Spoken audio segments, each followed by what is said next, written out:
Good morning, good afternoon, good evening from wherever you may be watching. Thanks for your patience. I just got a new camera. I told you this stream would continue to get upgraded, and so that took me a minute. Had to get that set up. It literally just came in the mail, and in just a moment, I will bring you the live feed of the Texas Senate debate. Let me just make sure everything is running smoothly. Make sure everybody can trickle in here. Yep, sound's working. Everybody's here.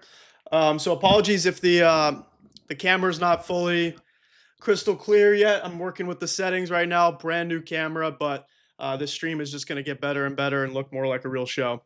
But today we have got something very exciting for you all. We have the Texas Senate debate between Jasmine Crockett and James Talarico. In just a moment, I will pull up the live feed for everybody, so we will be able to watch it all together. Looks like they just started, and it's going to be a very exciting debate. Of course, this is going to be a major litmus test for the Democratic Party. Real quick, too, I'm going to let everybody know on social media to tune in. Watch this. You get to see the behind-the-scenes action.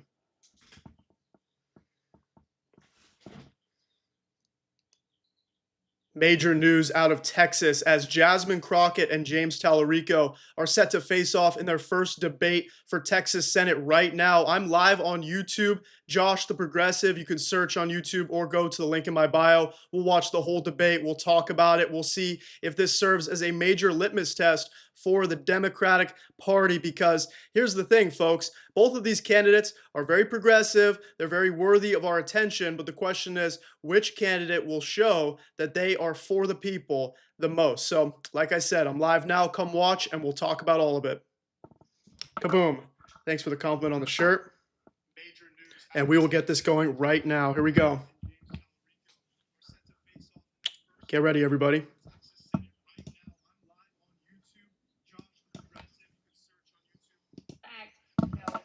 James and I served in the state house together. He's actually been elected longer than I have been elected, yet he's not as known right now because I have engaged in these fights and they have been right there on the front lines where people could see me out front. I think that because of, I didn't get my 50, my bad. Wow. Moving on, we're going to stick with you, Ms. Crockett. We have a follow-up question when it comes to electability. They already cut her off. What's the political risk that you are willing to take that you feel like your opponent would not take in order to win the U.S. Senate seat? I think that I will do the edgy things, the things that the political consultants will never tell you to do. Because right now, people are hurting. This isn't about games. It's not about politics as usual. It's not about who sounds as clean as possible. It is about tapping into the rawness of this moment. I have been to Minneapolis and heard the stories of the people on the ground as they are being accosted. And obviously, we've got killings that are going on. And now we have the DOJ that has decided that they want to prosecute the wife of Renee Good. I have been there in California after David Huerta of SEIU had been incarcerated by ICE, and I listened to his story and met with him because we went there. I have been to Chicago. I am here to tell you that I am not just sitting in DC, I am getting out into the streets. And right now, to be perfectly honest, if we're gonna win and keep our country, we're gonna need somebody who can file bills, but also knows how to be a street fighter. And so that is my response. Mr. Talarico, same question, 30 seconds. What's the political risk that you are willing to take that you feel your opponent would not? Everybody can hear it Here's the okay, risk right? I'm willing to take. Congresswoman Crockett and I are on the same team. I think we've already seen in this debate that there's going to be a temptation by the media to pit us against each other. But we are all focused on the same goal, which is winning in November and stopping a Senator Ken Paxton. And so I'm thinking just in this debate, you're going to see that Congresswoman Crockett and I agree on a whole lot more than we disagree on. And that unity is a threat to the billionaires who want to pit us all against each other and who right now are running this country, running this economy. And we need someone who has stood up to those billionaires in our nation's capital. We want to move to the topic of immigration enforcement now. As many of you know, there was a deadly shooting involving federal immigration officers today in Minneapolis. The House this week approved a spending bill that included funding for ICE. Ms. Crockett, you voted against the bill Thursday. Can you explain your opposition and tell us whether you support the idea of defunding or abolishing ICE? You have 60 seconds. I absolutely voted against this bill. There was no way I was going to continue to pump a historic amount of money into this rogue organization that is going out and is violating people's rights every single day on American cities. I was just not going to do it. At the end of the day, right now, I think that we need to clean house from top to bottom. I ended up signing on to impeachment of Kristi Noem, as well as I call her Cruel Christie. I signed on to that, but I don't even know. Here's my big issue. Right now, we have an administration all throughout that is deciding, yes, these are the laws, but we're just going to ignore them. They are not following the law. So why are we rewarding bad behavior? And that's basically what it is. This is the 5th highest funded military force in the entire world. And what are they doing? They're killing people in the middle of the street. They decided to execute a mother of 3 in broad daylight. I don't understand how we are sitting here and acting like this is normal. The only reason Wow, they're being really I'm strict. be respectful of the time. I do want to ask you, though, would you support abolishing or defunding ICE? We absolutely have to clean house. Whatever that looks like, I am willing to do it. Because if there are truly Proud Boys that are currently in ICE, that's a problem. All right. Thank you. Mr. Talarico. That's a good answer. How would you vote on ICE funding measures, and do you believe ICE should be abolished or defunded? You have 60 seconds. ICE shot a mother in the face. ICE kidnapped a 5-year-old boy. ICE executed a man in broad daylight on our streets just this morning. It's time to tear down this secret police force and replace it with an agency that actually is going to focus on public safety. We need to impeach Kristi Noem. We need to prosecute agents who've abused their power. We have to haul these masked men before Congress so the world can see their faces. We should be cracking down on the cartels, not our communities. We should be prosecuting gang members, not small business owners. We should be hunting down human traffickers, not moms and babies. We need comprehensive immigration reform in this country. We need to remake this broken immigration system in our own image. And once we win a Senate majority, we will do exactly that. That might be the best answer I've heard any Democrat give about ICE, because let's be real, calling it a rogue agency isn't going to cut it. Folks, ICE is doing exactly what it was intended to do. It's not running rogue, it's not running rampant. This is ICE's purpose. And so Talarico's saying we need to abolish it entirely. We need an entirely new agency that is actually focused on public safety. Because if ICE was truly about upholding immigration law, then why are they murdering American citizens? Shooting American citizens has nothing to do with immigration law. Just to be clear, though, would you, in 10 seconds, abolish or defund ICE? We have seen this historic increase in funding for ICE. That money has come out of our healthcare. So what I would say is that we should take that money back and put it in our communities where it belongs. Staying on the topic of ICE, with a follow-up question, Mr. Talarico, you'll have 30 seconds for this. One comment that you have made is that ICE should crack down on cartels. So what does cracking down on cartels look like to you? So we have a law enforcement agency that is going after American citizens, that's going after our neighbors, including our undocumented neighbors. There was a mom and dad up in DFW, the Vargases. They own a dry cleaners. They've had it for 20 years. They're beloved by their customers, by their community members. They raised a daughter who is now attending Texas Tech University. On their way back from Tech, after dropping her off, they were detained by ICE. If our law enforcement officials are going after the Vargases, that means they're not going after the cartels or rapists or murderers. And so I think whatever we think on this issue, we should have law enforcement focused on public safety. Ms. Crockett, a follow-up question for you. This week you proposed the Track ICE Act, Yes. which would require immigration-related flight data be released within 72 hours.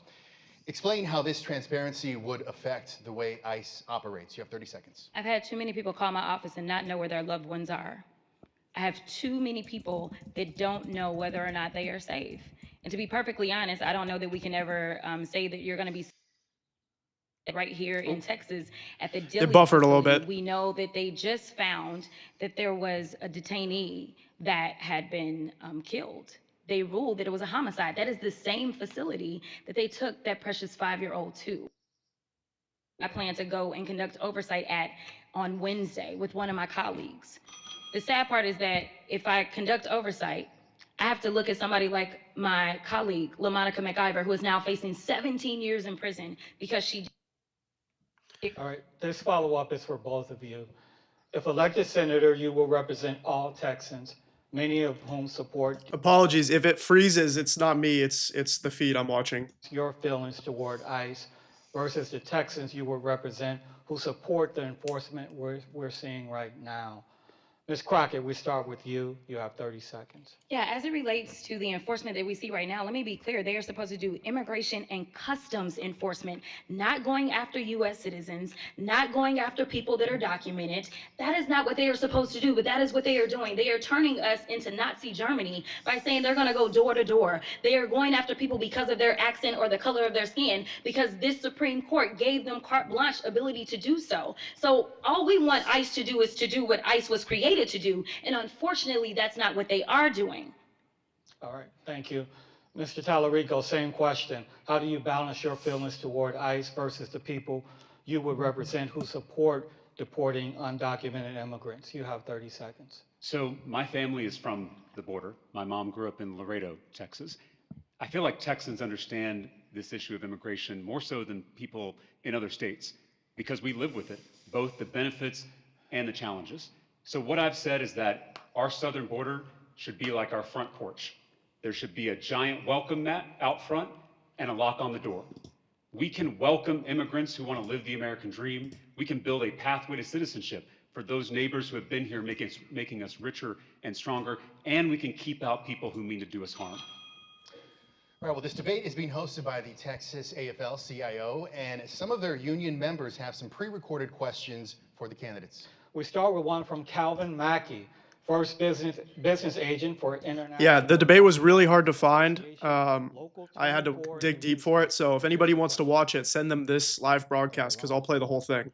I've seen firsthand how artificial intelligence and automation driven by corporate interests has resulted in job losses. If elected, what will you prioritize? Real quick, too, I just want to say thanks for being here. My name's Josh Greene. This is The Pulse. It's my live YouTube show, new episodes every week. This is real independent media. I caucus with the Democrats, but I truly would vote for any candidate that actually fights for people, working class people, and doesn't support these endless wars. So that's what we're looking to find out between these two candidates. If you want to support the show, please subscribe for free. You can also become a member for $5 and make sure you're following all my other socials located in the description box. Let's get back to the debate. AI. You have 60 seconds. Well, when I was a public school teacher, I was a member of my local teachers union, the San Antonio Alliance. Shout out to the Alliance. And now that I'm a state lawmaker, I'm a proud member of the Texas State Employees Union. And I'm proud to say that in the Texas legislature, I have a 100% pro-worker voting record from the AFL-CIO. You've had my back when I was a worker in the classroom, and I've had your back as a legislator. And that includes when it comes to AI. In the U.S. Senate, we have to have a senator who's going to take on this problem, who's going to stop AI surveillance in the workplace, who's going to make sure that AI is not making hiring or promotion decisions, that there's a human check on those decisions, and ensuring that AI is improving jobs, not replacing them. This scale of innovation we have not seen in this country. And right now it's being done in purely private hands by a handful of billionaires for their own profit. We need the public sector, we need the U.S. Senate to get in this fight, to develop a regulatory framework that will protect workers during this new AI era. Thank you. Ms. Crockett, same question. What would you prioritize at the federal level to ensure workers have a voice in AI implementation and are protected from unfair uses of AI? You have 60 seconds. Thank you so much. So I currently serve in the AI caucus, and so we've been talking about a lot of things. In fact, there's a bill specifically as it relates to AI, not on the job side of it, that AOC has recently introduced, and this is around some of the dangers of AI. I think that number one, we have to confront the dangers and make sure that there are real parameters and limitations on it just from a general standpoint. Number two, as we look to our communities, we are going to absolutely have to protect our communities from these AI data centers that are being built everywhere. And we can go into that a little bit later, I'm sure, as we talk about some environmental stuff. And number three, as it relates to innovation, we have a Department of Education in which they are trying to basically defund at this moment. They are trying to limit our ability to get the skills and training that we need. And so we've got to make sure that we stay ahead of the curve and not behind the curve. Listen, we're standing in Austin right now. This is where CHIPS began. My predecessor actually was the one that did the CHIPS and Science Act. And so we know that there is a place for workers for sure when it comes to innovation. But the idea that you can only have one or the other is wrong. And so we have to make sure that we are protecting workers every step of the way to make sure that they are not being replaced by automation. Ms. Crockett, let's stick with you and let's talk about the data centers in this follow-up question. Texas is becoming a hub for AI data centers, which can drive up water demand and utility bills. So how do you ensure the Texans get the benefits of AI without paying higher costs for water and electricity? You have 30 seconds for this. Yeah, it's not even just the higher costs. Those are actual issues that we're going to have to deal with, but it's also the supply. Right now, we're dealing with the fact that there's a winter storm right here in the state of Texas. We don't know if our grid is going to hold up, and we're talking about these data centers that are actually pulling on us even more. So what we've got to do is, again, make sure that we put a framework around these, but we also have to work not just on the federal level, we have to work at every single level of government with our state and our city and our county levels, because we're going to need some zoning put into place. We're going to make sure, right now, I'm working with one of my cities on a similar issue. We have to make sure that we protect the people that live in these communities first from these dangers. The final point that I'll make about the water, it's not just that they're taking our water, it's that they're polluting our water. True. Mr. Talarico, 30 seconds for the same follow-up question. How do you ensure the Texans get the benefits of artificial intelligence without paying higher costs for electricity and water? I mentioned in my opening statement that I've traveled every corner of this state. I was up in Amarillo, Texas, for a town hall, and I stayed to the very end, meeting with every single member of the community. I can't tell you how many times I heard about the data center being built in Amarillo, and it was done without the consent of the community. And so in the US Senate, I will fight to make sure that these AI companies pay for their own energy and they don't pass it along to consumers. And I'll make sure that we work on sustainable water infrastructure, because Texas is running out of water and these data centers are exacerbating that problem. And so we should tax these companies, we should tax these technologies to pay for that kind of infrastructure. Let's go ahead and switch topics now. In our polling, Texans, like many people across the country, say that the economy is their #1 concern. So with that in mind, we would like to ask your position on a few economic issues. This should be good. Let's Mr. hear it. Talarico, are you in favor of increasing taxes on billionaires? Absolutely.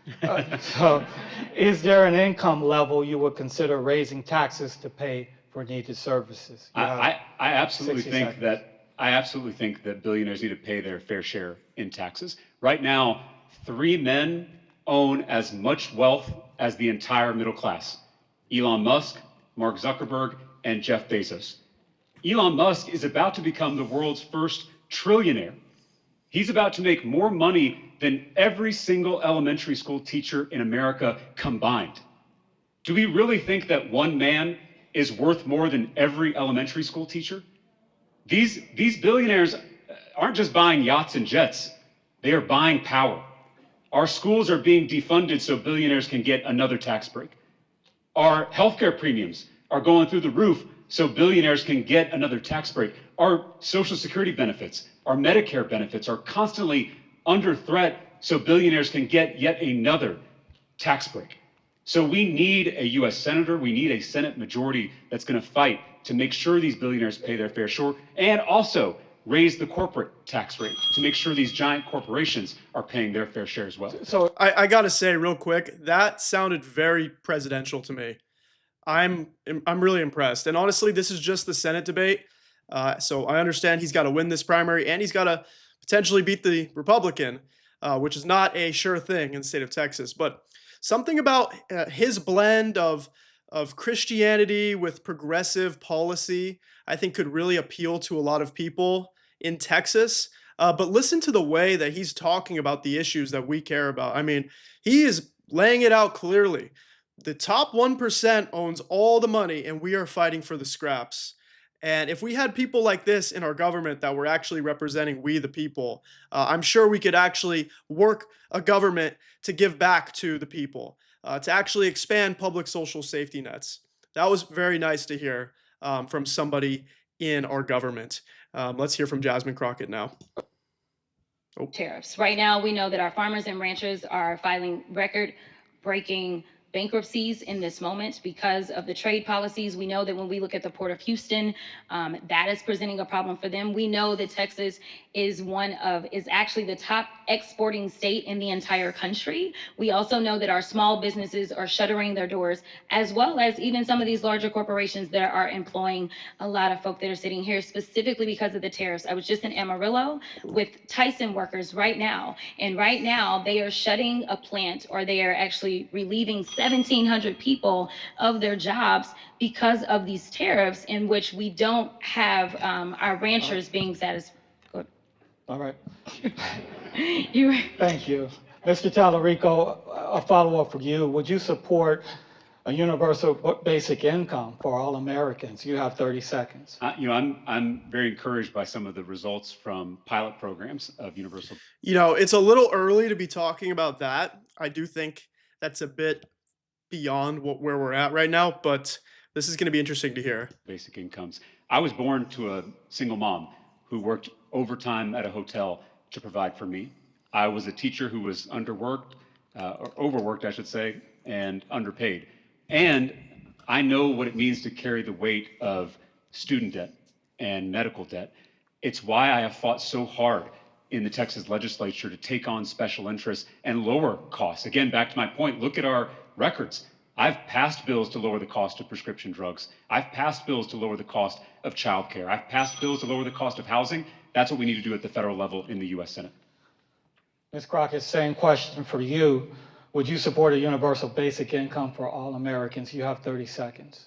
So again, there's plenty of studies that are still out there, but right now I'm a proud co-sponsor of raising the wage. At the end of the day, the one thing that I hear from most people is that they are frustrated because all of their costs are going up, but their wages are going nowhere.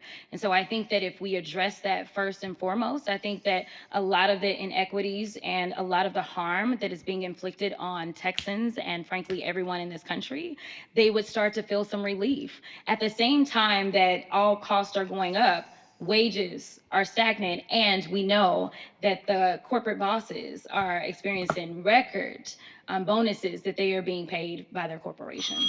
Before we move on, let me go back to Mr. Talarico. So if we can get an answer to a question, what's one policy that you would prioritize to bring down costs for Texas? I'll actually give you a few. So I agree with Congressman Crockett. If we're going to lower costs at the grocery store, we got to repeal the Trump tariffs. But if we're going to lower the cost of healthcare, we've got to put caps on more life-saving drugs and bring down those prices. And to reduce the cost of childcare, we got to finally provide universal early childhood education to every single child in this country. Good Last point. one, to lower the cost of housing, we should ban Wall Street from gobbling up our housing stock in this country. All right, thank you. We want to go to another question for both candidates from a union member. Cheryl Eliano comes to us from Greene. She is the District 10 National Vice President of the American Federation of Government Employees. Here's her question. The past year has brought a lot of uncertainty to federal workers, many losing their jobs due to the executive orders barring collective bargaining. If elected, Again, if you're just popping in, my name's Josh Greene. You're watching The Pulse. We are one of the fastest growing independent progressive news networks in the country, and I'm grateful. Channel, make sure you're subscribed, like this show by clicking the thumbs up button, share with a friend, and consider becoming a member as well for $5. It supports the work directly. Let's listen to the candidates. Issues that this administration decided to usher in. So number one, as it relates to the executive orders, we have partnered with different organizations that were filing lawsuits, because most people don't realize that we as members of Congress can't bring the lawsuits ourselves. So we've partnered with organizations to make sure that we could get your stories out there and get some folk as plaintiffs to sue this administration. And thankfully, organizations like Democracy Forward have been very successful. We know that there were a lot of people that were told, wait a minute, you're kicked off the rolls. And then ultimately what happened is Well, they had to be brought back because of court order. There at least is one branch of government that has not necessarily fallen apart. Number two, we need to make sure that we actually instill laws that are the exact opposite of the executive orders. The biggest issue that we have right now, though, is even when we are writing laws and even when they are passed into law, is the lack of enforcement. And so at this point in time, we are going to have to exercise more oversight over these agencies. 10 seconds for your third point. The third point, we are going to have to exercise oversight over these agencies as well as make sure that we just empower our unions, because union busting has been another one of those agenda items for them. And so the more powerful our unions are, the better that the unions can fight for the actual workers. Ms. Crockett, thank you very much. Mr. Talarico, same question for Ms. Eliano. What are the 3 things that you would do to support federal employees? You have 60 seconds. Yeah, and we shouldn't call them federal employees. We should call them what they are, which are public servants. They are signing up to do difficult jobs serving this country. And instead of disrespecting that service, we should honor it. So the 3 things I would do is 1, reverse all of the DOGE cuts and reinstate those employees. 2, make sure that we're raising their wages so they're paid what they're worth. And then 3, make sure that we protect their right to organize and right to collective bargain. And this, I think, is so critical, because we're not going to recruit the next generation to enter into these public service roles with this kind of disrespect. And we're seeing it all across the federal government. It has to end. The only way to do that, though, is to win in November and have a Senate majority that will finally hold this executive branch accountable. Mr. Talarico, thank you very much. We want to switch now to another topic, raising concern for Texans. You all have already touched on it, but let's go ahead and go in depth on skyrocketing healthcare costs. What do you see as a Thanks, fix Yeah. or an alternative to the Affordable Care Act? Mr. Talarico, you have 60 seconds. Well, I believe healthcare is a human right that shouldn't depend on how much money you make or what zip code you're born into. This is personal for me. I was 28 when I was diagnosed with type 1 diabetes. My first 30-day supply of insulin cost me $684. I couldn't afford that, so I put it on a credit card. That's because Big Pharma has a chokehold on the healthcare system in this country. They have a monopoly on the insulin market. So when I got elected, I took on Big Pharma and their lobbyists, and we passed a $25 insulin copay cap. And then I passed a Bernie Sanders idea through the Texas legislature to import cheaper prescription drugs from Canada right here into Texas. That's the kind of bold leadership we need at the federal level. We have to reverse all the cuts made to the Affordable Care Act, and we have to allow every Texan and every American the chance to join Medicare. I think universal coverage should be a non-negotiable in the wealthiest country in human history. Ms. Crockett, same question. What do you see as a fix or alternative to the Affordable Care Act? You have 60 seconds. Yeah, so I am a proud sponsor of Medicare for All. I signed on to Medicare for All in my first term. I'm currently a sponsor of it. I also signed on to a bill that Lloyd Doggett has. It's called the Care Now Act. And what this would do is force a state like Texas to end up expanding Medicaid. We know that in the state of Texas, we lead in uninsured in this country with over 5 million uninsured. What we've not talked about enough is how many Texans are actually on the Affordable Care Act and how they are impacted by these tax subsidies that were rolled back or allowed to expire in January. I was proud to say that while the Democrats are in the minority, we were able to go ahead and force through a vote in the House on extending those tax subsidies for 3 years. But that's basically a Band-Aid. And frankly, we were able to get that out of the House, but we are still waiting on the Senate to act. I think that this is about making sure that people understand that they want us to be pitted against one another. They want us to believe that there's not enough money to do it all. But the reality is that our budget is about our priorities. We have a multi-trillion-dollar budget. And so if we truly believe that everyone should have access to health care, we can make that a reality with bold leadership. All right, we want to hear from another union member who has a question for the candidates. Trevor Haas is based in Dallas. He is the District 2 board member of the Texas State Association of Letter Carriers with the National Association of Letter Carriers. Here's his question.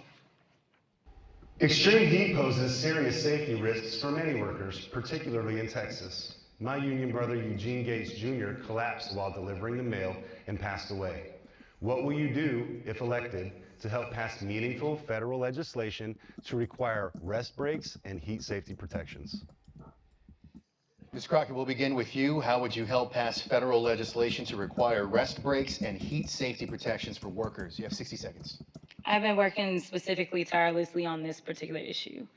Eugene Gates was my constituent. And I would just say that I've worked tirelessly, and thank you so much to the Letter Carriers Union, because they jumped to it very quickly to make sure that I had as much information as I needed in that moment to make sure that we could hopefully prevent immediately another unnecessary death of another letter carrier. So ultimately, I worked with the local. We made sure that some of the things that they were not allowing them to do that historically they had allowed for, say, such as starting their routes earlier, making sure that they had some water breaks, making sure if people needed to work once the sun went down, that we immediately got to that. We also know that DeJoy, I made demands on getting DeJoy in front of the Oversight Committee so that I could demand answers of him. I then have followed up and sent him other letters, as well as worked with Congressman Kassar specifically on worker protections around heat issues and just environmental issues that workers, not just at the post office face. But the last point I'll make about the post office is that we had funded the trucks to make sure that they had AC. And so I was focusing on making sure that there was a priority in getting those trucks to Texas and other states where they experienced the extreme heat. Thank you very Nice. much. Way to get it in. Ms. Crockett. Great job. Mr. Talarico, 60 seconds to answer the same question. How would you help pass federal legislation to require rest breaks and heat safety protections for workers? Well, I want to give a wonky answer. We should abolish the filibuster in the U.S. Senate so that we can actually pass these kinds of bold pieces of legislation that are going to protect the rights of workers. Abolish Again, the filibuster. Always look at our records, because at the state level, I fought tooth and nail against the Death Star bill that robbed workers of their ability to have basic water breaks in the extreme heat. And so that's exactly what we got to do at the federal level. Workers are under attack. And by the way, these Republican extremists who are pushing these kind of bills claim to be devout Christians. But if you read Matthew 25, Jesus tells his followers, "Depart from me, for I was thirsty, and you refused to give me a drink." To see these kind of self-righteous Republicans rob people of the opportunity to get a drink of water when we have 100-degree heat, to me is not only unchristian, it is immoral, it is repugnant, and we need leaders in the U.S. Senate who are going to call it out. All right, you mentioned the filibuster. We plan to talk about that later in the debate, but let's go ahead and talk about it now. Ms. Crockett, your thoughts on abolishing the filibuster? Yeah, we've got to do something. Again, they make excuses for everything that they want to make excuses for. When we look at the big ugly bill that was passed in reconciliation, that is a filibuster carve out. The reason that we are experiencing the redistricting throughout the country right now is because when we broke quorum in 2021 and Nancy Pelosi was able to pass the Freedom to Vote Act as well as the John Lewis Voting Rights Advancement Act, they were held up because of the filibuster in the Senate. I don't understand what is more important than making sure that people have access to the democracy, have access to representation. And right now we're holding our breath to see whether or not the Supreme Court is going to fully gut what is currently left of the Voting Rights Act. And so I think that for very fundamental things, we definitely have to start there. Listen, I work in DC, so let me tell you something. There are not a lot of people on the Senate side that are going to say, hey, yes, let's do it. But I do think that we can get somewhere if we focus on looking at historically the fact that they have had these carve outs, and we need to make it for at a very minimum our fundamental issues. Well, let's turn to foreign policy. Ms. Crockett, I have a question for you. What conditions, if any, should be placed on U.S. military aid to Israel? You have 60 seconds. Yeah, so when it comes down to aid, I want people to understand that right now, again, we have an enforcement issue in this country. We have rules. If there is a violation of international law, then we are not supposed to continue to send the money. We are supposed to stop the money. Right now, our issue isn't whether or not we're writing enough laws. Our issue is whether or not we are actually going to enforce them. And right now, as we have Republicans that control the House, Republicans that control the Senate, and a Republican in the White House, unfortunately, there's a bunch of cowardness instead of courage to decide that they are going to say, This is the reports that we have, and therefore we need to enforce the law. I'm happy to say that in May of 2024, I signed on to a letter that was led by Representative Jayapal. That letter actually went to President Biden. It was specifically on this issue and saying, President Biden, you don't need to authorize further munitions at this moment because there is evidence that there are problems and therefore there are violations of international law. Mr. Talarico, I'm not sure that was a good answer. That didn't really suffice for me, honestly. Let's hear what he says. same question. What conditions, if any, should be placed on U.S. military aid to Israel? You have 60 seconds. As an educator who has fought for children, seeing what's happening in Gaza makes me sick to my stomach. I quoted a theologian the other day who said, I screamed at God for the starving children until I realized the starving children was God screaming at me. God is screaming at all of us in Gaza as we speak. Yes, Israel has a right to defend its people, certainly after October 7th, the deadliest day for the Jewish people since the Holocaust. But Prime Minister Benjamin Netanyahu does not have the right to wage war against civilians. He does not have the right to restrict aid. He does not have the right to use famine or collective punishment as tactics in that effort. And so I have said that if I'm in the United States Senate, I will use every bit of this country's financial and diplomatic leverage to end the death and destruction in Gaza, which means banning offensive weapons to the Netanyahu government and ensuring that we have candidates all across this country who are going to speak the truth about this issue. And I have done that repeatedly. I would not vote to Benjamin Netanyahu that he is currently using to slaughter children in Gaza. It froze there for a second, but I just want to say there was a better answer. But at this point, saying you want to stop the, shipment of offensive weapons, that's a pretty moderate position. I mean, what is an offensive weapon? We have to cut off all military aid to Israel, point blank, period. Because what are we doing? We're sending billions and billions of dollars for defense weapons as well that are just being used for offense. Okay, so when people say, oh, we just want to cut off the offensive weapons, okay, that's a start, but you're not saying you're ready to cut ties with a country that is committing genocide. I mean, why are they even our ally at this point? We wouldn't be allied with another country that was doing what they're doing. So it was a better answer than what Representative Crockett said, unfortunately for her, but I don't think it was a great answer nonetheless. To confront this new American imperialism seeking to colonize Venezuela and Greenland. And I said in the beginning of this debate that I don't see politics as left versus right. I see it as top versus bottom. This intervention in Venezuela is not only reckless, it is deeply corrupt. Trump promised the biggest oil executives in this country a, quote, great deal if they gave him $1 billion for his reelection campaign. And then he turned around and gave them a gift. He gave them the nation of Venezuela, home to the largest oil reserves in the world. So we have to call out this kind of corruption. Billionaires don't just run our economy. They don't just run our government. Now they run our foreign policy. We need a senator who's going to stand up to those billionaires in Washington, D.C.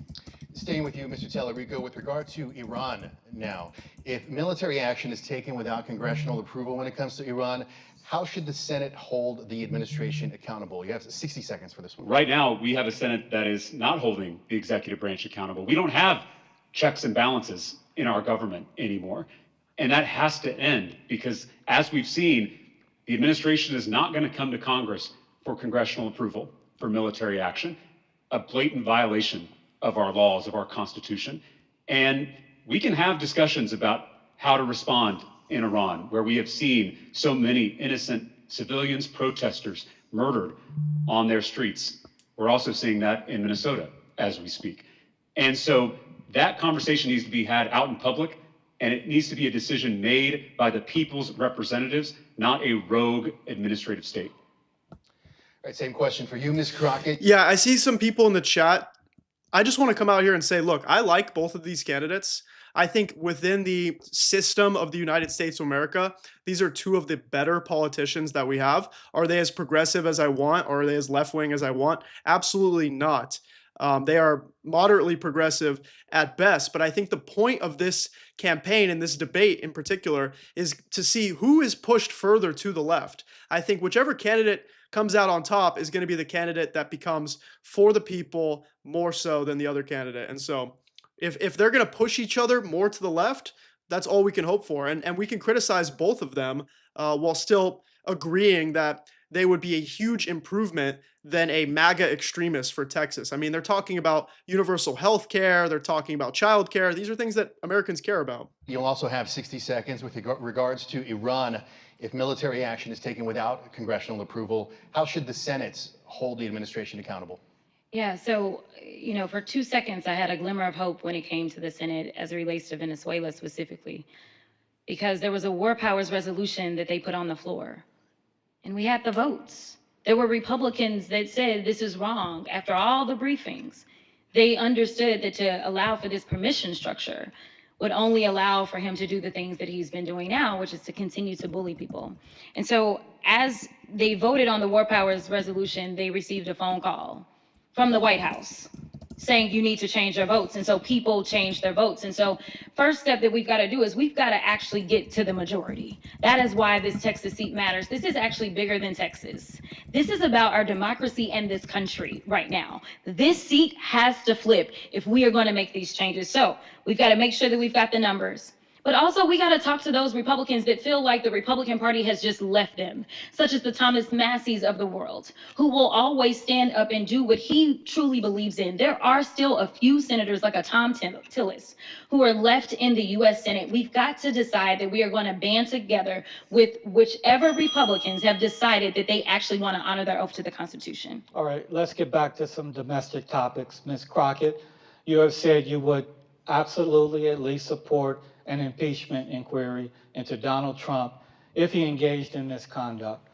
Under what specific circumstances, if any, would you support impeachment or an impeachment inquiry, and where do you draw the line? You have 60 seconds. So I want to be clear about this. The statement he just made was from a while ago, before things got as bad as they are right now. I think that there is more than enough to impeach Donald Trump, period, on the face of it. In fact, Al Greene has put on the floor more than once impeachment resolutions, and I have voted for them. Now, ultimately, do I think that we should go through the formal process so that we can do all of the data collection that we need to do so that we can have all of the evidence? Absolutely, because basically it is a prosecution.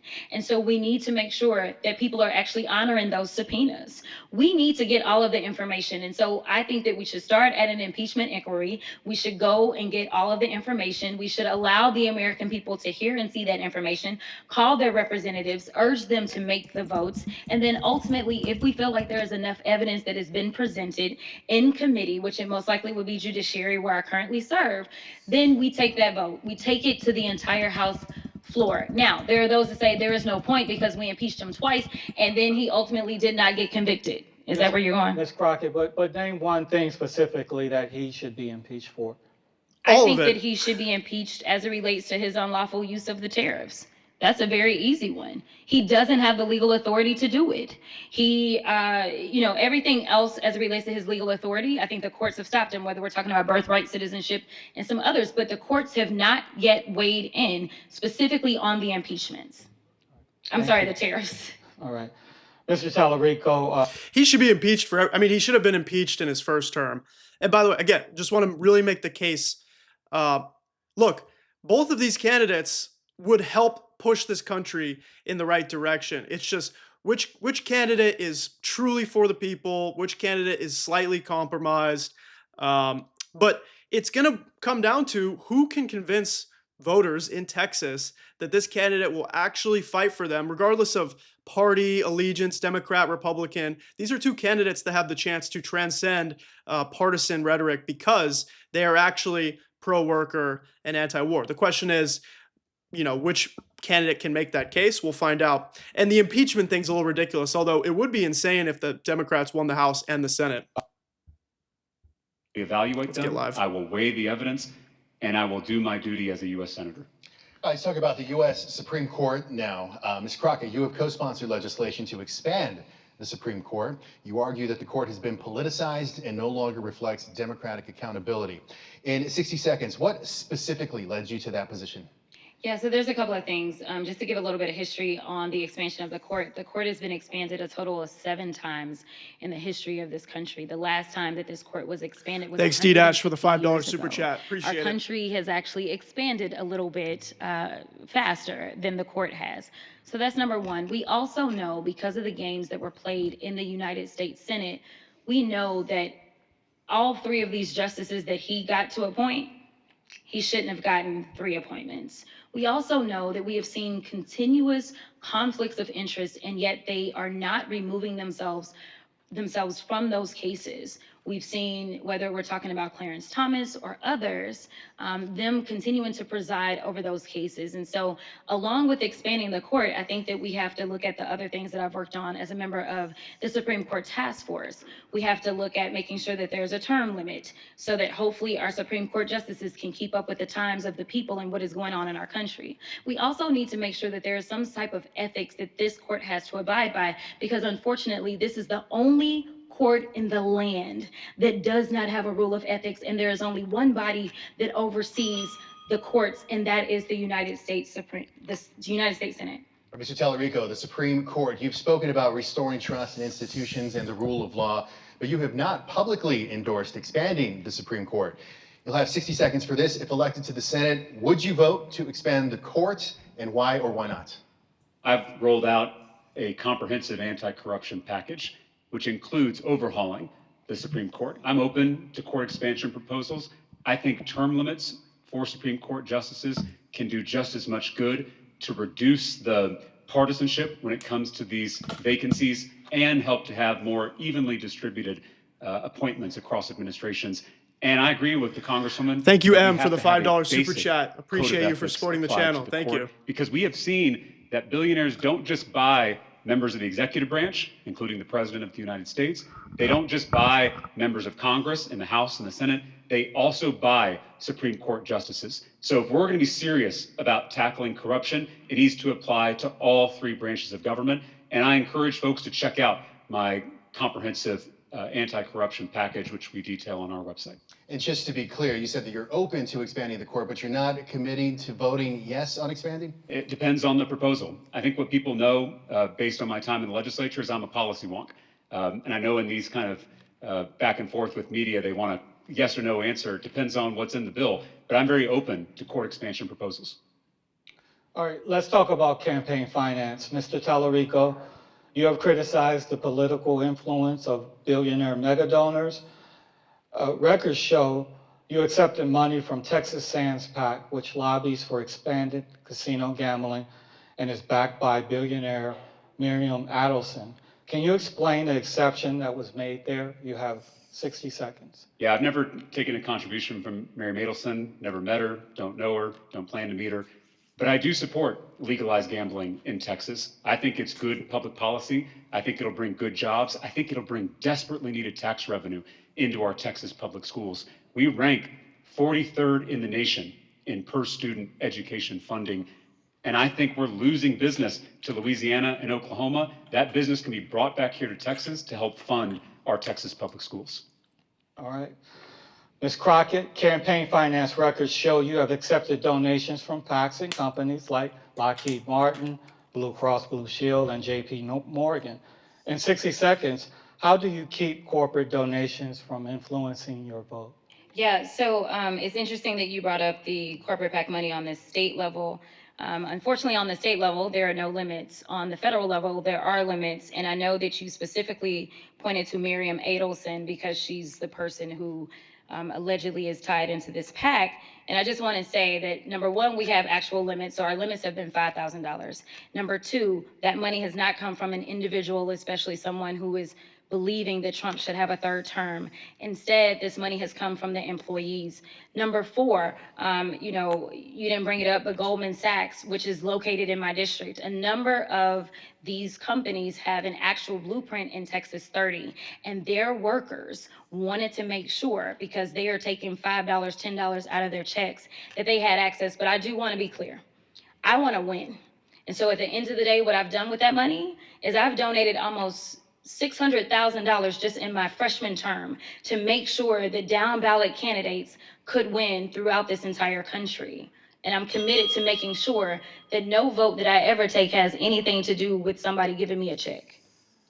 Mr. Talarico, do you want to respond? Miriam Adelson is a billionaire. She does run the Sands PAC. You want to respond to what Ms. Crockett just said? Like I said, I don't know Mary Madelson. It sounds like she and I disagree on almost every issue, but we do agree on legalizing gambling in Texas. And as I've outlined before, why that is good public policy. And so again, I think what we need to do is ban corporate PACs in this country. I think we need to ban super PACs, which is how billionaires fund our campaigns with secret, unlimited donations. And we got to go further, and we've got to ban members of Congress from trading stocks and enriching themselves while they're in public office.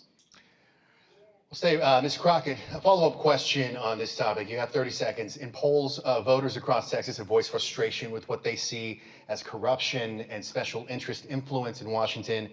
You are in Congress now, so how would you respond to voters who believe the system is rigged?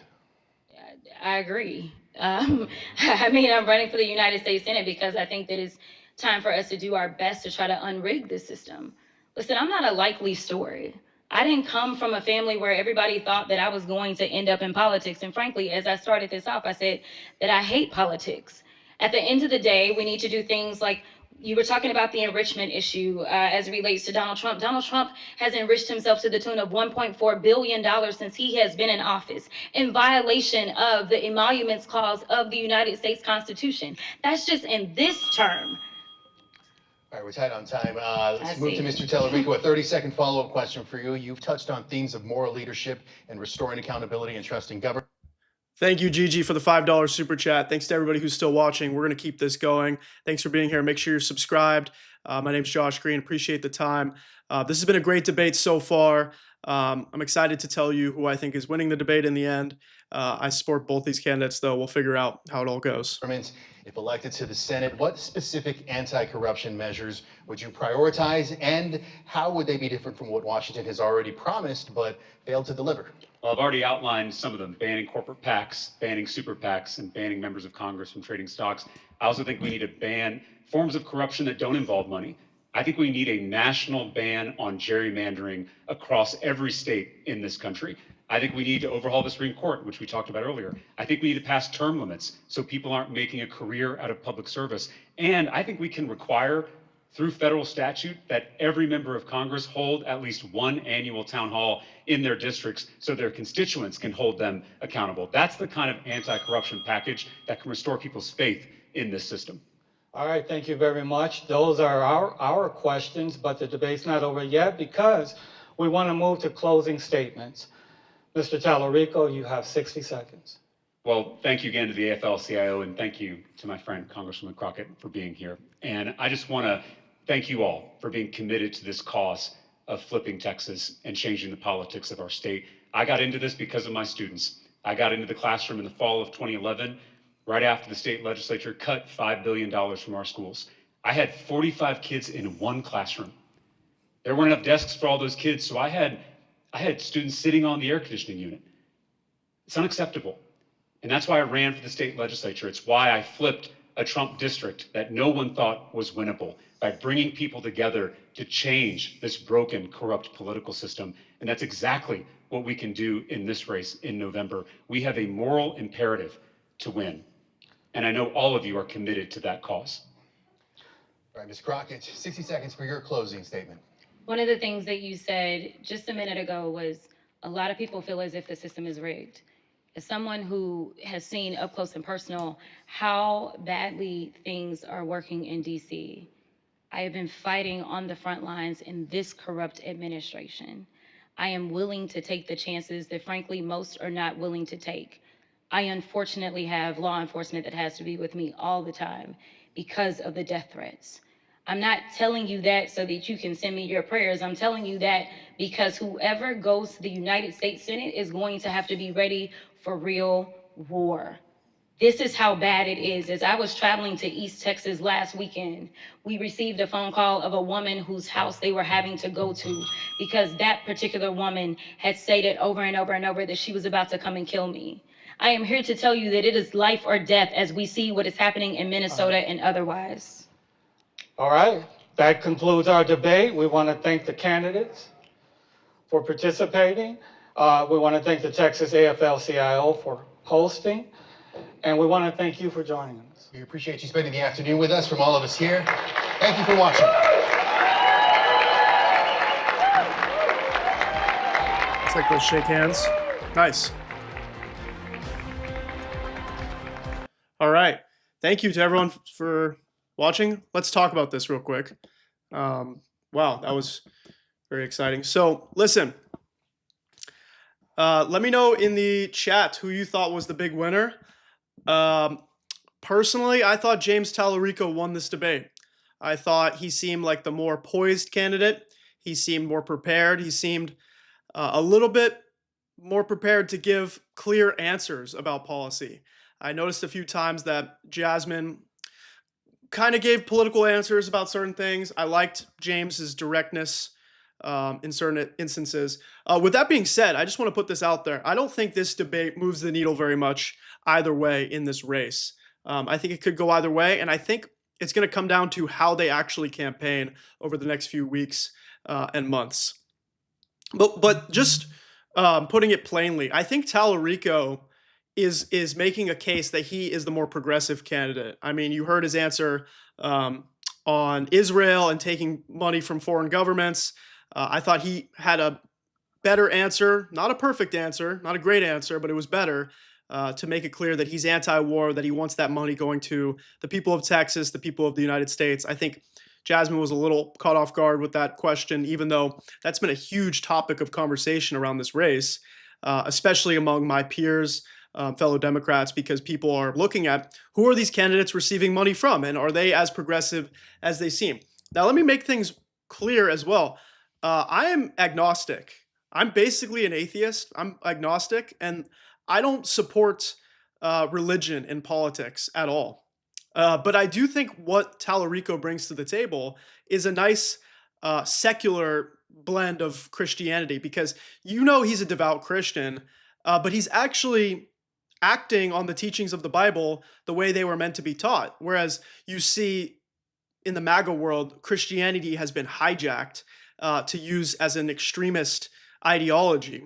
That's what we've got in this country right now. It's theocratic fascism. There's literally a fascist government in the White House, and they're pretending to be Christians, even though everything they're doing is completely anti-Christian. And so I think in a country that is very Christian, in a state that is extremely Christian, such as Texas, his rhetoric could play well for that. I mean, he is literally preaching the gospel, but instead of sounding like a typical Democrat, he's saying, let's look at the Bible and let's look at how we can actually deliver for our neighbors. How can we actually create working class policy? Now, here's the thing. I've never interviewed Talarico. I've contacted his team. I'm waiting for them to get back to me, and would probably do an interview if given the opportunity. I have interviewed Jasmine Crockett, and I'm a big fan of her as well, because I can see she has the drive, she has the passion to actually deliver change in this country. Let me set up a quick poll real quick. Stick around in the chat real quick. I want to see if I can start a poll. I want to get your thoughts to see who you thought won the debate. So let me just end the first poll I started, and let me create a new poll. Okay, so who won this debate? I want to get a consensus from the audience right now. There's still over 1,400 of you in here. Thank you for sticking around. Really appreciate the time. And again, my name's Josh Greene. I am the host of The Pulse, which is going to have a huge upgrade next week. We're going to have brand new graphics and a whole new show intro. All right, so I just started a poll. So if you're watching on YouTube, where else would you be watching? You can go to the chat. You'll find a poll. You can just click either option. It's not going to ask for your information or anything. You can literally just click on it right now. I won't be able to see who votes either, but I'll get to see a percentage. Looks like we've already got 70 plus votes, and it's pretty even right now down the middle. Looks like James Talarico had a 52% lead. Now Jasmine Crockett has a 52% lead. So let's let the dust settle for a minute, and then we'll talk about it. And I want to take a look at some of your chats as well to see what everyone is saying. But back to my point about Jasmine Crockett, I did have the privilege of interviewing her. I think she's a great congresswoman. I think she is one of the better politicians we have in the United States. Does that mean she's as progressive as I want her to be? Not yet. Not yet. But think about the country we are living in right now. The government is literally being run by far-right fascists. Okay? So the Democratic Party has really had to battle between, are we going to move further to the left, or are we going to stay in the center and try and pick off some of those disillusioned moderate Republicans? Now, my personal opinion is that is a foregone conclusion. We cannot do that. There's no such thing as a real Republican anymore. If you're supporting the Trump MAGA movement, you are far gone. Like, there is no rescuing you, unfortunately. But fortunately, I will say, it seems like based on the polls that only 20-30% of the country actually truly support what this Trump administration is doing. A lot of people who voted for Trump did it purely because of the lies about the economy, or they wanted some border security, but not what this has turned into, even though the writing was on the wall. And I don't know how anybody could be so naive. That's an unserious vote if you voted for Trump because you thought he would fix the economy and you thought he would make the streets safer. He's done the opposite for both. But I do think a lot of people also stayed home and didn't vote because they felt like the Biden-Harris administration failed in some regards, and they felt like they weren't progressive enough. Now, a lot of that did have to do with the fact that this administration was, they had their hands tied behind their back. I mean, most of their progressive agenda couldn't even get passed because of moderate Democrats like Joe Manchin and Kyrsten Sinema, who were essentially MAGA light. They were like diet MAGA. So let's look at the polls real quick. All right, so we have 235 votes are in, and let me read you who is winning. 239 votes. Jasmine Crockett with a 54% lead. James Talarico with a 46% lead. So it's very interesting. That's different than what I thought, but you know what? This is a free country, and everybody can speak their mind, so I think it's fine that we have different opinions. But look, that's what the whole point of a campaign is for, a debate is for, and there's going to be more debates too. If you enjoyed this debate, please subscribe. I'll have more debates like this too. Thanks to everyone who sent a super chat as well. If you're new here, make sure you're following my other socials. You can go to the description box below the video, whether you're watching on your phone or your computer. But basically, I'm Josh the Progressive on every social media. So Instagram, TikTok, Facebook. It's the exact same username, Josh the Progressive. You'll find me everywhere.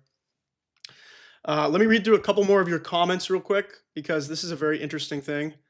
Yeah, someone says an embarrassment of riches. And look, a lot of people say, well, why does funding for Israel matter? This is the Texas Senate debate. Like, how does this matter for Texas? Look, it matters a great deal because, first of all, when you're a senator, you're representing the country, right? There's only 50 senators, okay? So it's a bigger deal than being in the House of Representatives.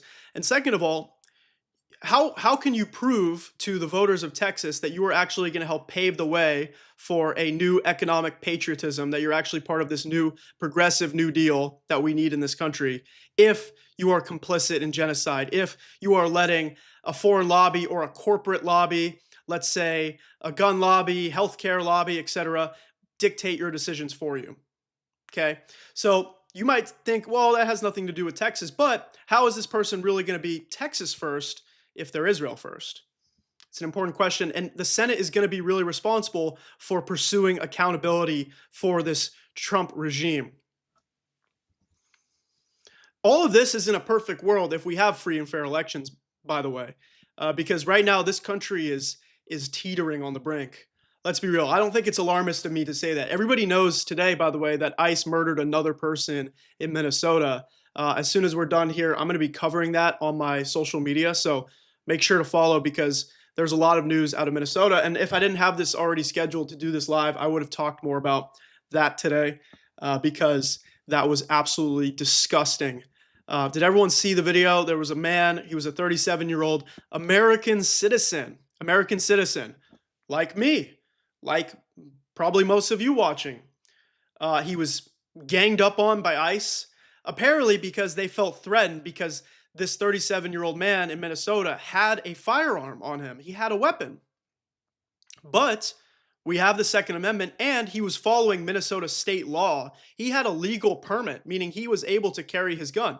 What do we have the Second Amendment for if you're not allowed to follow the laws in your state and own and carry a weapon? So he had a gun on him for self-protection, and they claim that because he had a gun, these ICE agents were threatened. They beat the shit out of him, and they shot him like 5 times. Insane. And he didn't do anything to him. All he did was film them. He was a legal observer, 37 years old, same age as Renee Nicole Good. So it's great to talk about what the Democratic Party could look like in a post-Trump world, but we have to get there first. And I'm genuinely concerned that this country is teetering on the brink right now. There's about 20% of this country that is fine killing us. Let's be real. Some of these MAGA extremists are totally fine seeing us get shot. It's a grim thing to come to terms with, but they celebrated with Democratic lawmakers in Minnesota were killed. People think what happened to Renee Nicole Good is good. I'm sure there's people celebrating what happened today. People love ICE on the MAGA side. And so I'm not saying all Trump supporters want a civil war, but there's a good 10, 20% of them that are fine with it. And us, on the other hand, like my view is I just don't want to be near them, right? Like, I don't want anything to do with these people. These people are covering up pedophiles in the White House. The White House is literally protecting pedophiles. These people are sending billions of dollars for a genocide. These people are sending billions of dollars for a secret police that is killing Americans in the street. Not even hyperbole. They are killing Americans on a near weekly basis now. So I don't want to associate with these people at all. These are not my neighbors. I don't want to be near them. I don't want to go to school with them. I don't want to have my future kids hang out with them. With that being said, I still want them to have health care. I still want them to have a good paying job. I still want them to have opportunity for higher education. And I think these things would actually help heal the divide and help bring people out of poverty, help people vote the right way. But right now, I want nothing to do with these people. Meanwhile, they want to shoot me. They want us dead. So some people say, Josh, you're just a political commentator. You're just an independent journalist. You're not really doing the work. Well, apparently, that's a different opinion for these MAGA people because they send me death threats on a near daily basis. I'm getting crazy messages all the time. So it's not light work what we're doing. Everybody who's watching this, you are exercising your First Amendment rights right now. You're putting your freedom of speech at risk as well because they're going after people who are, criticizing this administration. We see the way the mainstream media is corrupt. We see the way that these legacy media outlets are selling out to the Trump regime. They're caving to the Trump regime. These are all the classic warning signs that we saw in Nazi Germany. And another thing, while we're just kind of talking, I wanted to bring up a point that I saw. Somebody said, it's not good to compare ICE to the Gestapo. And by the way, I'm a Jewish American, just so everyone is clear. It's not good enough to compare ICE to the Gestapo because for a lot of people, the Gestapo sounds foreign. It sounds like something long ago that isn't related to this country, and it doesn't create the correct comparison. And I agree and disagree. I see both sides. But the same argument was we should be comparing ICE to slave catchers. ICE is essentially carrying out, the Ku Klux Klan's agenda. They're like Jim Crow on steroids. And right now what they're doing is, not necessarily specifically Black Americans, although I'm sure, Black people are also going to be targets in this as they already have been. Basically, anybody who's Black or brown is a target of ICE because ICE is going after people based on skin color, based on language they're speaking, right? So you could be just a regular Black person in America and get caught up in this because they may look at you and think, oh, that person is from Haiti or that person is from Venezuela, right? So mind you, all of this is a distraction from the Epstein files. Do you guys realize that it's been over 30, 40 days now since the Epstein deadline? It was December 19th, I believe, that Trump passed a law. Well, no, actually, the deadline was the 19th. The law was passed earlier. Bipartisan law signed by Congress, all the Republicans, Epstein Transparency Act. All Epstein files needed to be released by December 19th, and anything that wasn't released, there needed to be reasonings for those redactions. Well, they thought they could release just a handful of files and that would satisfy us and we'd be done with it. But when they released less than 1% of the files, people were outraged. And I think they didn't expect all the MAGA people to be outraged as well. So when that happened, they were like, oh, fuck, we need to actually release more files. And they've done little batches here and there, but they're redacting everything, right? But those who follow my videos, you saw I've covered this, but I want to emphasize this point because I think this is one of the most damning things we've seen out of this administration.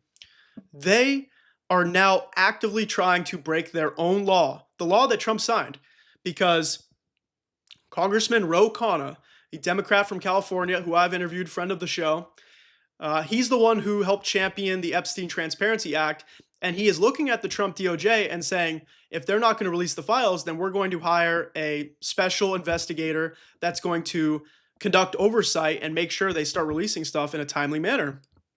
It's already late. And the Trump DOJ put out a statement just about a week ago, basically saying, no court has the authority to tell us to release the files.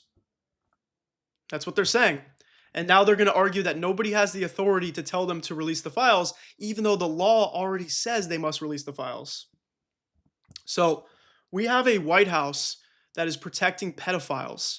And if they were innocent, if Trump was innocent, they would just release the files. But what are they doing instead? They are channeling billions and billions of your tax dollars into ICE. And if ICE was really about upholding immigration law, then why is ICE murdering Americans? Why is ICE murdering citizens? It's not a one-off thing. There's been several citizens who have been killed by ICE. And it happened again today. It happened again this morning. Somebody says, Josh, you are such a liar. Hey, I'm just giving you the facts, my man. Did you not see the news this morning? ICE killed a person. And even if it was an undocumented migrant, that would be out of line. That is unacceptable. But for people who would care more that it's an American, well, yeah, it's an American citizen. So it's even more unacceptable because they're immigration enforcement. They're not supposed to be killing Americans. They're not supposed to be killing anybody.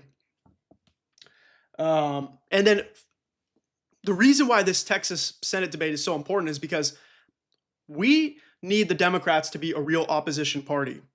And if this campaign between Talarico and Crockett becomes a battle of who is going to prove that more, that is a good thing for the Democratic Party because whoever wins will pave the way for what the Democrats need to do.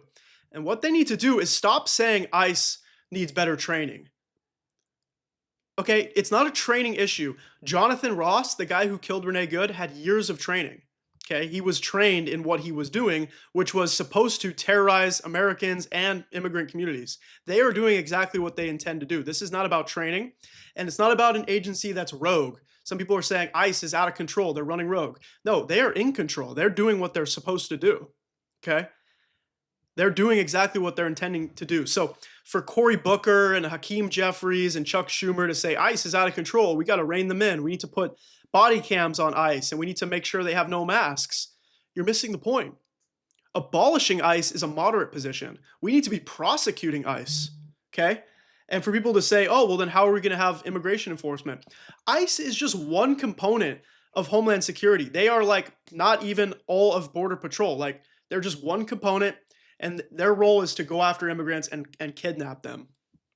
Okay? We have the Department of Homeland Security for a reason. That needs reform. That's what needs to be drastically reformed. But ICE needs to be abolished, okay? Abolished. All ICE is doing is creating a big show. It's just a big theater. It's not really making anybody safer. You know, they're getting a couple immigrants who are not criminals, and they're making a giant terroristic parade out of it. It's disgusting. So let me see if I can take a few more questions from the chat. Let me see if there's anything I should do in the chat. I'm gonna put this user in timeout. Let me look at the poll again. Yeah, so it looks like everybody pretty much thought Jasmine Crockett won the debate. Look, it was just my first reaction. I thought Talarico did a better job. With that being said, too, you know, just trying to see the other side of it, I thought there were a few instances where he had an opportunity to answer clearly about policy, and he started bringing in the Bible, or he would talk about his past as a teacher. And I think that's all good and fine, but we want to hear clear answers about how are you going to make sure that Trumpism is dead, okay? We cannot have this anymore. How are you going to actually be a real opposition party? If we don't want to repeat the mistakes of Nazi Germany, we cannot have a weak opposition, okay? The Nazis steamrolled through the government. They had nothing in their way. And let's be real, there were people in Nazi Germany who hated Hitler. You think the entire country 100% loved the Nazis, loved Hitler? Absolutely not. It's probably almost half the country that didn't agree, maybe even more, with what Hitler was doing. But they didn't have a good apparatus. They didn't have a robust opposition system, and we're falling into the same trap right now. There is nothing standing in Donald Trump's way. The Democrats have no power. They have no power at all. At all. So winning back the Senate is big. Winning back the Senate is crucial because if we want to work within the system and we want to do things electorally, legislatively, imagine if the Democrats had the Senate and the House. We would have an unbelievable, New Deal era of politics. Imagine, abolish the filibuster, get rid of Citizens United. That allows people to spend billions and billions of dollars in elections. That would stop people from, like Elon Musk, buying elections. There should be a limit as to how much you can spend on an election. That should be that. The whole reason Citizens United is allowed is because people say, oh, well, money is speech, so you should be able to use as much money as you want when contributing to an election. But it's broken. It's not working. Abolish the filibuster. That way we can get everything done. Expand the Supreme Court. That way the Supreme Court is not a MAGA rigged court. And the Supreme Court should not have 9 elderly people. That's it, really. It's 9 very old people. I think some are younger, but there needs to be term limits for the Supreme Court. There needs to be term limits, and there needs to be an expansion of the court because we're a bigger country now, okay? So those 2 things are crucial. How about get all money out of foreign wars back to the people, abolish ICE, universal health care. It's that simple. The Democrats would steamroll every single election if they became unapologetically pro-worker and anti-war. Those 2 things. It's a cheat code. If they did that, the Republicans would never win power again. The Republican Party, I want everyone to understand, the Republican Party is so incompetent. They should never, ever be able to win an election. It's an indictment on the Democrats that we lose to these people. Let me see.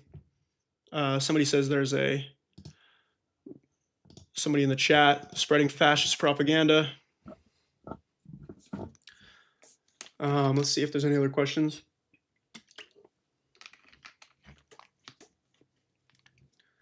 How's everybody doing today? Is everybody doing all right? I know it's not a great time in this country, but the number one thing they want is for you to feel defeated. The number one thing they want is for you to feel nihilistic. We need to remain strong, and we need to practice revolutionary optimism. We might have a real revolution on our hands coming soon because our country has fought for way less before. We fought wars to have our independence, have no more taxation without representation, get rid of slavery, although we know the Civil War wasn't really just about getting rid of slavery. We know it was about states' rights. But we are at a tipping point right now, and symbolically, our country's been around for 250 years. This is the anniversary this year, 1776. So it's going to come down to, my generation. We might have to be the ones that, get out there and put our bodies on the line. I mean, unfortunately, I don't support violence, and I don't want that at all. But it sounds like they're already firing the shots. I mean, MAGA is killing Americans. ICE is killing people. Political violence is unacceptable, and it's coming primarily from the right. Let's be real. So it's a very concerning time. It's a very concerning time. One thing that I, feel like I can do, like my role in this, is to be a megaphone. I feel like over the past year and a half now, I've been able to build this amazing community. Thank you all for being here right now, even beyond the debate while we just talk. And I'm just one of you. I am a young American just concerned about the state of the country. I am deeply concerned that we may not even have a country as we know it. Okay? Here's what I was saying the other day. Don't think for a second that the Trump regime isn't aware of how unpopular they are. Do you think they saw the images of Minneapolis yesterday, the massive protests, and thought to themselves, we're fine? The Trump administration is panicking. They know that they're fucked. They know that if we had real elections today, they would lose.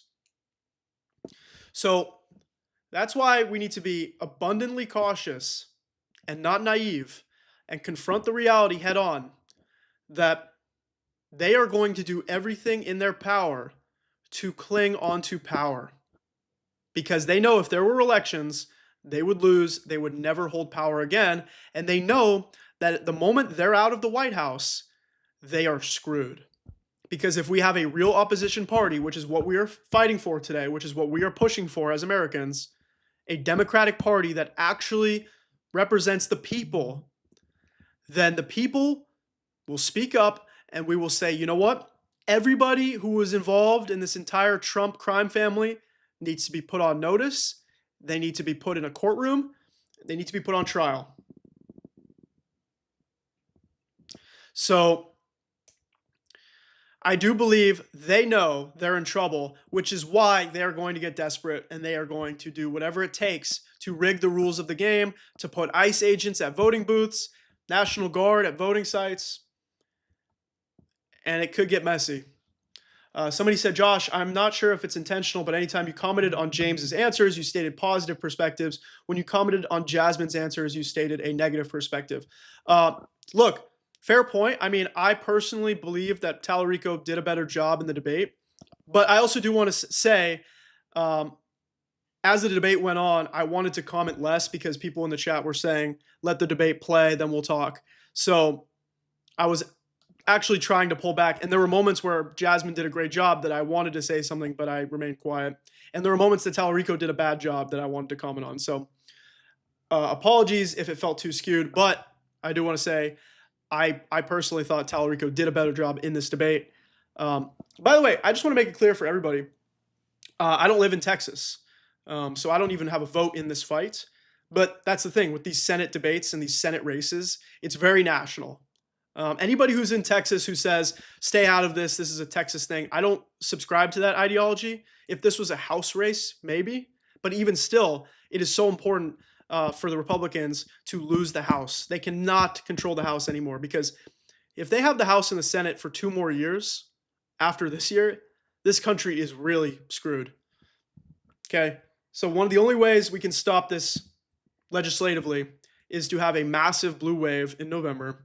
And that's not going to be all. We have to do more than just win in Congress. But this is part of it. And we want to be a democracy, so we have to continue to participate. We cannot stay home. We have to fight every single channel we have. We have to vote. But if voting doesn't work, we have to also protest. We have to boycott. We have to have economic blackouts. What we saw in Minnesota yesterday was a sign of what's to come. We can do this on a national scale. I understand for a lot of people, it's very difficult to leave work to participate in a boycott, a blackout. We have bills to pay every day, right? And I'm fortunate I'm in a position where this is my job now. I am building a career as a political commentator. And so I get to work from home. I get to work for myself. But even still, got health insurance, car payments, rent, food. There's bills every day that we as Americans have. It's nearly impossible for everybody to just get up, leave work. People can get fired, right? But the Trump administration is counting on us abiding by our social contract. They are counting on us remaining subservient. They want us to keep to our routines. They want us to show up to work. They want us to pay our taxes because they want to keep things calm. But they have pushed it a little too far. I mean, they've pushed it beyond for me personally and for most people. But the way they are killing Americans, what they're doing on a daily basis, I think even people who don't follow politics that closely are seeing this and they're saying enough, enough. And so hopefully like Minnesota, we can see unions step in and say, you know what, we will help alleviate the burden by paying you to leave work. And we will make sure that your boss won't fire you because your boss is also going to be walking out 2 on a picket line. It can happen. It can happen, and it will hurt them financially. So, all right. I want to wrap it up. Thanks for being here. Just want to give some final show notes. My name is Josh Greene. You've been watching The Pulse. This is real independent media. Never had a conversation with a donor. Never had a conversation with a political party or organization. I do this out of concern for the country and out of passion for wanting to make our politics better. Please consider sharing this channel and sharing all the videos that you like to help me share the truth about what's happening here in this country and around the world. As an independent media creator, I have a lot of blind spots. I can't get to everything. So feel free to also share information with me as well. I want this to be a two-way street. We're a community. I'm no better than you. You're no better than I. We are all in this fight together. Thanks for being here. Please make sure you're subscribed if you haven't already. That's the number one thing I ask. And if you want to become a member on YouTube, it's $5. You get exclusive perks. I'm going to start releasing members-only videos as well, as a way to show thanks for my community. And that is all for today. Thanks for being here. Stay on the lookout for more episodes next week. I'm hoping to be more consistent with these live shows, and we are doing that. So thanks to you. It's all possible. Appreciate everybody's time today. Stay vigilant. Stay well. Fight the fascist Trump regime. Have a great rest of your weekend.